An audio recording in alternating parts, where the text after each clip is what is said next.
और बहुत सारी थ्योरीज इसमें से ऐसी है जो रिपीट होती है, ठीक है।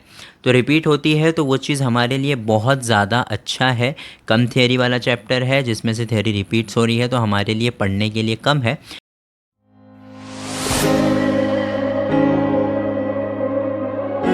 तो आइए बात करते हैं हमारे थर्ड चैप्टर की, that is kinetic theory of gases and radiation, जिसको हम लोग केटीजी भी बोलते हैं। यहाँ पर थ्योरी बहुत कम पूछी जाती है जो कि हमारे लिए बहुत अच्छा है। और बहुत सारी थ्योरीज इसमें से ऐसी है जो रिपीट होती है, ठीक है। तो रिपीट होती है तो वो चीज़ हमारे लिए बहुत ज़्यादा अच्छा है।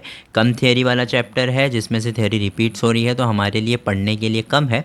इसका स्टडी टाइम मैं दूंगा 1 आवर से 1 hour 15 minutes max to max लगने चाहिए आप लोगों को, वरना 1 आवर में आप ये कंप्लीट कर सकते हैं ये चैप्टर। और इसके बाद वाला जो हमारा थर्मोडायनेमिक्स का चैप्टर है वो भी, उसके अंदर भी थ्योरी जो है कम पूछी जा रही है।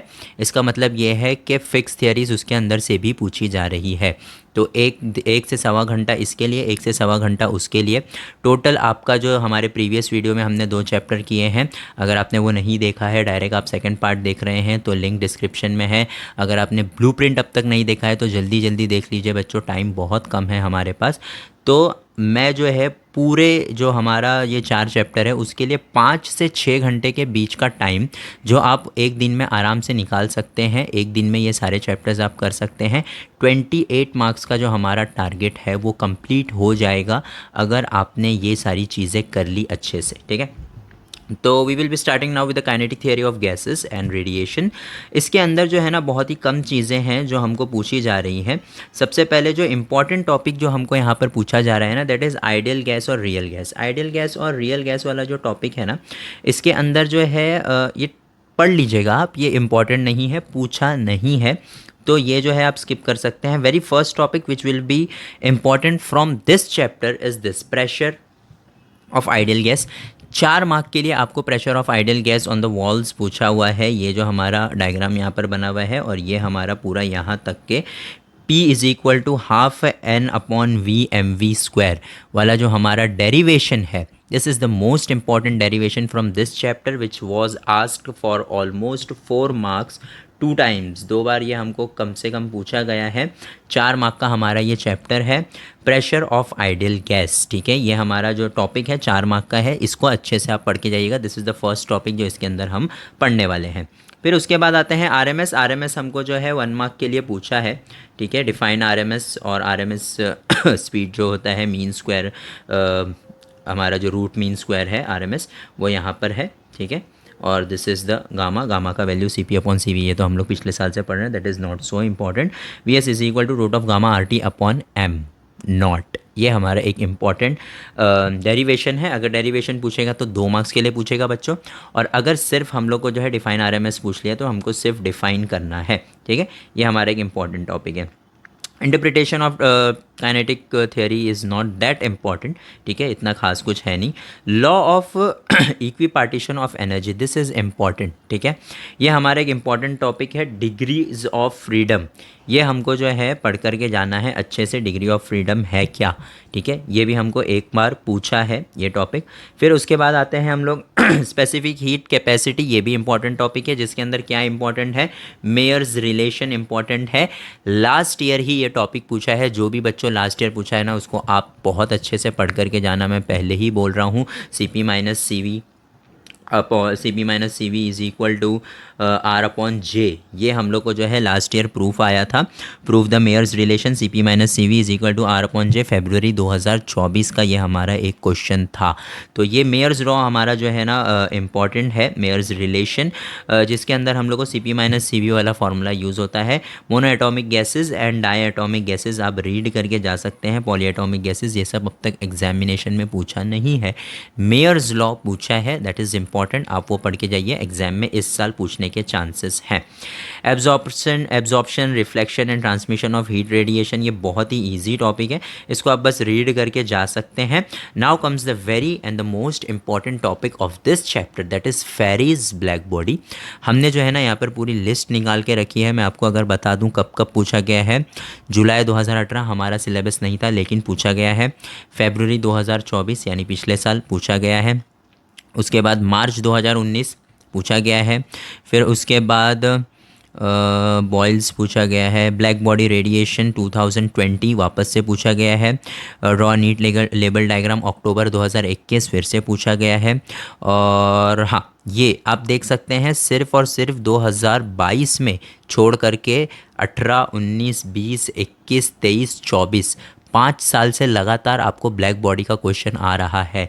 Black body is a fix question for physics paper, आप ये चीज़ याद रखिए। ब्लैक बॉडी के बारे में आपको जो है ना, ब्लैक बॉडी यहाँ पे एक इंपॉर्टेंट आंसर है, तो मैं आपको एक्सप्लेन कर दूँ कैसे लिखना है। यहाँ पे आपको जो है ना पूरा दिया हुआ है थियरी पार्ट कि ब्लैक बॉडी होता क्या है, ये सारी चीज़ें। फिर आपको डायग्राम दिया हुआ है और फिर डायग्राम का जो है नीचे एक्सप्लेनेशन आपको अच्छे तरीके से दिया हुआ है। बच्चों आप जो है ना जब आंसर लिखोगे तो इसी तरीके से लिखना। इंट्रो आप स्टार्ट कर देना, इंट्रो आपने लिखा, फिर बीच में जो है ना आप डायग्राम बना देना, फिर उसके बाद उसको डायग्राम को एक्सप्लेन कर देना। एक पेज में अगर आपने ये इस तरीके से आंसर लिख दिया आपको फुल मार्क्स मिलेंगे, कोई भी आपके मार्क्स कट नहीं कर सकता है। ध्यान से सुन लो, क्योंकि हमको आंसर चाहिए ही ऐसा ना बेटा, तो आप ऐसा लिखोगे तो हम आपके मार्क्स क्यों कट करेंगे। समझ में आ रहा है? तो बहुत अच्छे से इस चीज़ को याद रखो कि इस तरीके से आपको जो है वो आंसर लिखना है। फेरिस ब्लैक बॉडी का भी आंसर इस तरीके से ही लिखना है। Emission of heat radiation is not that important. Next आता है हमारा किरचॉफ्स लॉ। किरचॉफ्स लॉ भी हमको एक बार पूछा है, ठीक है। 3 मार्क्स के लिए हमको किरचॉफ्स लॉ पूछा है। किरचॉफ्स लॉ एक्सप्लेन करने के बाद हमको उसका जो ये डेरिवेशन है ये इम्पॉर्टेंट है। फिर उसके बाद आता है spectral distribution of black body, ये एक बार पूछा है। 5 बार हमको ब्लैक बॉडी में जो जो क्वेश्चन पूछा गया है, 4 बार ब्लैक बॉडी पूछा गया है और एक बार स्पेक्ट्रल डिस्ट्रीब्यूशन पूछा गया है। कंटिन्यूसली ब्लैक बॉडी पूछने का रीज़न ये है कि इंपॉर्टेंट टॉपिक है, इजी टॉपिक है। दूसरा ये कि इस साल spectral distribution of black body भी पूछ सकते हैं, तो दोनों ब्लैक बॉडी वाले आंसर आप अच्छे से पढ़ करके जाइएगा, ठीक है। फिर उसके बाद आता है हमारा विंस डिस्प्लेसमेंट लॉ, ये सारी चीज़ें जो है कभी पूछी नहीं गई। Stefan Boltzmann law of radiation एक बार पूछा है 3 मार्क्स के लिए, ये हमारा एक इम्पॉर्टेंट टॉपिक है, तो इसको मत भूलिएगा बच्चों, ठीक है। इसके बाद मैं अगर आपको बताऊं कि चैप्टर ख़त्म हो जाता है स्टेफन बोल्ट्जमैन के बाद। ये सारी चीज़ें अगर आप पढ़ लोगे, मैंने 5 से 6 टॉपिक इसके अंदर बताया हूँ, वो 5 से 6 टॉपिक पढ़ने के लिए अगर एक टॉपिक भी आपका 10 से 12 मिनट में हो रहा है, 1.25 घंटे में आपका चैप्टर ख़त्म हो जाना चाहिए बच्चों, ठीक है। नेक्स्ट आते हैं हम लोग थर्मोडायनेमिक्स पे। थर्मोडायनेमिक्स हमारे 4 शार्क्स में से चौथा शार्क है, बड़ा चैप्टर है, इंपॉर्टेंट चैप्टर है। इसके अंदर से तो बहुत ही कम थियरी पूछी जाती है और टॉपिक्स भी बहुत कम है जिसके अंदर से थ्योरी पूछी जा रही है, तो हमारे लिए ये पढ़ना आसान है बच्चों। कम थ्योरी पूछी जा रही है इसका मतलब ये नहीं कि हमारे लिए मुश्किल की बात है।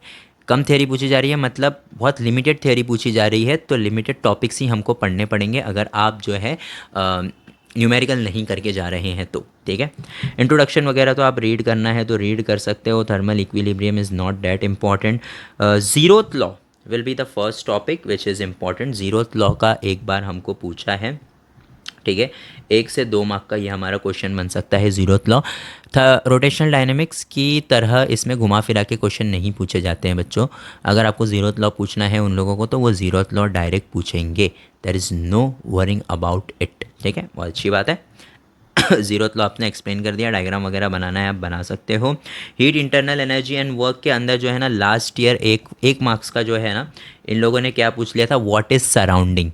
व्हाट इज सराउंडिंग एक क्वेश्चन पूछ लिया था, तो हमारा उसका आंसर क्या, जो सिस्टम के बाहर जो भी चीज़ रहती है यानी या सिस्टम के अलावा जो भी चीज़ रहता है उसको सराउंडिंग बोलते हैं। सिंपल सा इसका एक आंसर था, 1 मार्क का आंसर था। That was very nice, very sweet of our boards, जो ऐसा सवाल उन लोगों ने पूछ लिया। वैसे ऐसा कोई सवाल बनता नहीं कभी, लेकिन उन लोगों ने पूछ लिया।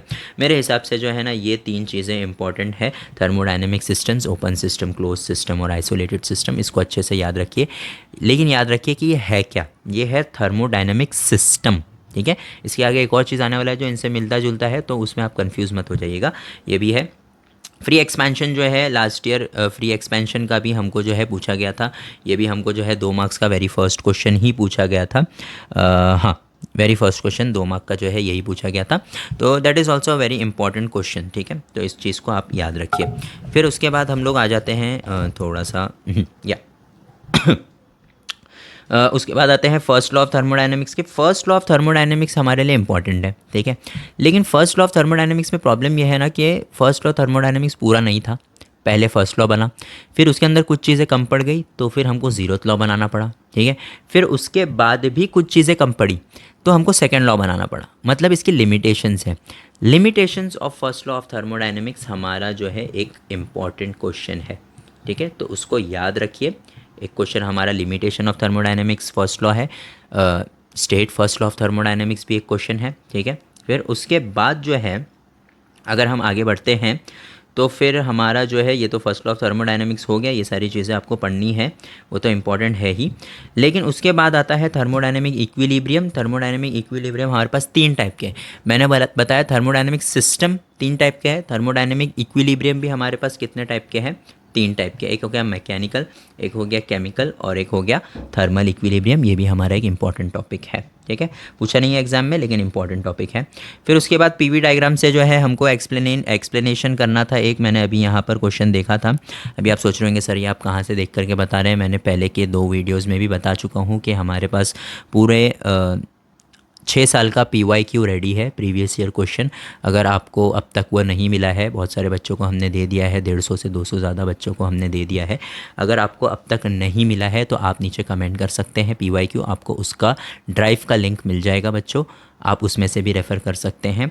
यहाँ पर भी मैं एक्सप्लेन कर रहा हूँ, ये भी आपके लिए मुनासिब रहेगा, आप ये कर सकते हैं, ठीक है। पीवी डायग्राम जो है वेरी इंपॉर्टेंट है, ठीक है। पीवी डायग्राम हर एक चीज़ का बनता है विथ पीवी डायग्राम बना करके आपको जो है देखिए, draw PV diagram and explain the concept of positive work done and the negative work done. तो पॉजिटिव वर्क डन और नेगेटिव वर्क डन देखिए यहीं पर है, positive work done, negative work done, ये हमको एक्सप्लेन करना था। ये हमारा क्वेश्चन पूछा गया था, कब पूछा गया था ये क्वेश्चन हमको, 2023 में 2 मार्क्स के लिए हमको ये पूछा गया था। तो this is an important question. फिर उसके बाद आते हैं हम लोग थर्मोडायनेमिक प्रोसेस। थर्मोडायनेमिक प्रोसेस में ना हमने इसको बांट लिया है। एक प्रोसेस है जो हर साल पूछा जा रहा है, हर साल पूछा जा रहा है मतलब हर ही साल पूछा जा रहा है भाई साहब, that is isothermal process. Isothermal process जो है ऑलमोस्ट हर साल जो है ना पूछा गया है। तो आइसोथर्मल प्रोसेस जो है वो बच्चों पढ़ करके जाना है आपको बहुत अच्छे से। इस बार भी चांसेस है कि आइसोथर्मल प्रोसेस पूछ ले बोर्ड एग्ज़ाम में। Isothermal process is a very important process. और इसके अलावा अगर कोई प्रोसेस पूछा है that is adiabatic process. Adiabatic process भी एक इंपॉर्टेंट प्रोसेस है। इसके अलावा कोई भी प्रोसेस हमको एग्जामिनेशन में पूछा नहीं है अब तक। सबसे अच्छी बात मैं बोलूँ आपको ये कि सर अभी आप बोलेंगे कि सर अरे यार इसके बाद तो और चलेगा, और चैप्टर्स होंगे, और चैप्टर्स तो हैं लेकिन और इसके अंदर टॉपिक्स होंगे। लेकिन अच्छी बात यह है कि हीट इंजन बहुत इंपॉर्टेंट टॉपिक होने के बावजूद उन लोगों ने हीट इंजन पूछा ही नहीं है कभी भी। उसके बाद उन लोगों ने सेकेंड लॉ ऑफ थर्मोडायनेमिक्स भी कभी नहीं पूछा है। तो बेसिकली अगर आप इस वक्त पढ़ाई स्टार्ट कर रहे हैं तो page number 95 is your last for your thermodynamics chapter, क्योंकि उसके बाद के कोई भी क्वेश्चंस उन्होंने अब तक पूछे नहीं हैं। आने वाले साल में पूछ लें या ना पूछें वो उनकी मर्ज़ी है, लेकिन क्योंकि हम इम्पोर्टेंस के हिसाब से पढ़ रहे हैं तो ये सारी चीज़ें जो अभी मैं आपके स्क्रीन के ऊपर से दौड़ा रहा हूँ ये उन्होंने कभी नहीं पूछा है, ठीक है। तो इन सबको आप जो है छोड़ सकते हैं। इससे हमारा जो है 4 चैप्टर्स, हमारे फर्स्ट जो 4 चैप्टर हैं वो ख़त्म हो रहे हैं। Next chapter is my oscillation, फिर हमारे वेव ऑप्टिक्स, ये सारी चीज़ें जो चलने वाली है ये बहुत इंपॉर्टेंट है। ये 3 चैप्टर का वीडियो मैं अगर एक साथ बनाऊंगा, ये 2 आप पहले आराम से कर लीजिए। और जिस तरीके से मैंने आपको स्टार्टिंग में आंसर कैसे लिखना है वो बताया, आप उसके ऊपर ध्यान दीजिए। डायग्राम पे मेहनत करिए बच्चों, क्योंकि अगर डायग्राम आप नहीं बना रहे हैं अच्छे से, फर्स्ट वीडियो में भी मैंने बोला ये चीज़, अगर आपका डायग्राम अच्छे से नहीं बन रहा है आपके मार्क्स कटने के चांसेस हैं। डायग्राम अच्छा बन रहा है, आपको आराम से फुल मार्क्स मिलने वाला है, there is no issue in that, आराम से आपको फुल मार्क्स मिलेगा। अभी मुझे एक बच्चे ने जो है इंस्टाग्राम पे कमेंट भी किया था कि सर मेरा कॉन्सेप्ट क्लियर है लेकिन मैं आंसर ऐसे लिख सकता हूँ क्या। मैंने उनको पूरा नोट भेजा कि बेटा इस तरीके से आंसर मत लिखो, आपने इतना अच्छा डेरिवेशन लिखा है लेकिन आपको मार्क्स कम मिलेंगे क्योंकि आपने उसको प्रॉपर वे में नहीं लिखा है। अगर आप टेक्स्ट बुक भी कभी भी अपनी देखेंगे ना बच्चों, तो जैसे मैं आपको एक्सप्लेन करूँ कि देखिए ये टॉपिक यहाँ चालू हो रहा है, ये लोग टॉपिक के बारे में थोड़ा सा एक्सप्लेन कर रहे हैं, अगर आप देखेंगे ये लोग थोड़ा सा टॉपिक के बारे में एक्सप्लेन कर रहे हैं, फिर अचानक से आपका क्या आ जा रहा है, डायग्राम। आपका टॉपिक ख़त्म नहीं हुआ है, डायग्राम के बाद चालू हो रहा है क्या, डेरिवेशन। डायग्राम के बाद चालू हो रहा है डेरिवेशन, तो समझ रहे हैं आप। तो सॉरी, आपको जो भी क्वेश्चन पूछे जाएंगे ना, आप उसके बारे में थोड़ा सा इंट्रो लिखिए, फिर उसका जो है एकदम खूबसूरत डायग्राम बनाइए, फिर उसके बाद डायग्राम के बाद उसको डायग्राम को एक्सप्लेन कर दीजिए अगर डायग्राम का एक्सप्लेनेशन है, या फिर डेरिवेशन है तो डेरिवेशन एक्सप्लेन कर दीजिए। इस तरीके से अगर आप बनाएंगे तो आपको अच्छे मार्क्स मिलेंगे, और हो सकता है कि पूरे मार्क्स मिले, क्योंकि यही मेन मेथड है। वो बच्चे ने आंसर कैसे लिखा था, ये उसका पेज था, यहाँ पर उसने डायग्राम बना दिया था और यहाँ पे पूरा उसने डेरिवेशन लिखा था। This is the wrong way to write. The right way to write the answer is, यहाँ पे आपने इंट्रो लिख दिया, यहाँ पे आपने बड़ा सा डायग्राम बना दिया, छोटा नहीं, और फिर यहाँ पे आपने एक्सप्लेन किया। अब मुझे आप बताइए, ये देख रहे हैं आप और ये देख रहे हैं आप, आपको खुद देखने में कौन सा अच्छा लग रहा है? जाहिर सी बात है आपको यही अच्छा लगेगा, क्योंकि this is not that attractive. ठीक है, तो आपका पेपर अट्रैक्टिव होना चाहिए बच्चों। फिज़िक्स का पेपर है, बहुत सारे बच्चों को डर लगता है, लेकिन मुझे नहीं लगता कि ये वीडियोस देखने के बाद, ये चैप्टर्स को स्टिमुलेट करने के बाद, अच्छे से उसको बांट देने के बाद आपको ये लगेगा कि भाई मैं इसमें फ़ेल हो सकता हूँ। अगर आप अपना 100% दे रहे हैं तो आप ये इम्पोर्टेंस पढ़ के भी अच्छे से पास हो सकते हैं। अगर आप पढ़ ही नहीं रहे हैं, पेपर इजी आने के बावजूद आपको लगेगा ये कि भाई सेंटर से सब निकलेंगे, सबका पेपर अच्छा गया है, लेकिन आपका पेपर ख़राब गया होगा क्योंकि आपने पढ़ाई नहीं की। फ़िज़िक्स का पेपर ये नहीं होता कि भाई मुश्किल सेट होता है, मैं ये नहीं बोलूँगा कि आसान सेट होता है, लेकिन ऐसा भी नहीं है कि बहुत मुश्किल सेट हो रहा है। अगर आपने अच्छे से पढ़ा है, दिमाग लगा करके पढ़ा है, और सारी घास खाने के बदले आपने अपने टॉपिक्स पे फोकस किया है, तो आपका पेपर आसान जाएगा, अच्छा जाएगा। आपको जितनी उम्मीद थी उतने मार्क्स आपको आ जाएंगे। लेकिन अगर आप जो है थोड़ा थोड़ा हर एक चैप्टर से पढ़ने जाएंगे तो डेफिनेटली आपका पेपर ख़राब जाएगा। अगर आपको ये चीज़ करनी ही थी कि हम सारे चैप्टर 16 के 16 चैप्टर्स कर लें, तो ये आपको करना चाहिए था in the beginning of the year. इस मोमेंट पर आकर के आप ये चीज़ नहीं कर सकते हो। तो जितना बताया जा रहा है उतना अगर आप पढ़ लेंगे, उसमें से अगर कुछ आएगा तो आप उसको आराम से लिख पाएंगे। अगर उसमें से कुछ नहीं आ रहा है तो डेफ़िनेटली वो दूसरे चैप्टर का होगा, जो चैप्टर्स का मैंने बताया हूँ उसमें का नहीं होगा। तो आई होप आपको ये थोड़ा सा स्पीच इम्पॉर्टेंट लगा होगा, क्योंकि मुझे बताना ज़रूरी था, क्योंकि इंस्टाग्राम पे हमारे वर्कस्मार्ट ट्यूटोरियल के हमारे इंस्टाग्राम पे आप देखेंगे कि बहुत सारे बच्चे, more than 400 students have commented on my videos, और मैं उनको कंटिन्यूसली रिप्लाई देने की कोशिश कर रहा हूँ, क्योंकि मुझे वीडियो भी बनाना होता है, आप लोग के लिए यूट्यूब पे भी अपलोड करना होता है। तो कंटिन्यूसली हम ट्राई कर रहे हैं कि जितना हो सके हम बच्चों को जो है हेल्प करें। फ़िज़िक्स के पेपर से बच्चे डरे हुए हैं, लेकिन डरने वाली कोई बात है नहीं। आपका 100% आप दीजिए, आप आराम से ये पेपर निकाल सकते हैं। आई होप आपको ये वीडियो अच्छा लगा होगा। नेक्स्ट वीडियो पार्ट 3 में हम जो है नेक्स्ट 3 चैप्टर्स करेंगे, उसके बाद हम जाएंगे फ़िज़िक्स 2 के चैप्टर्स पे।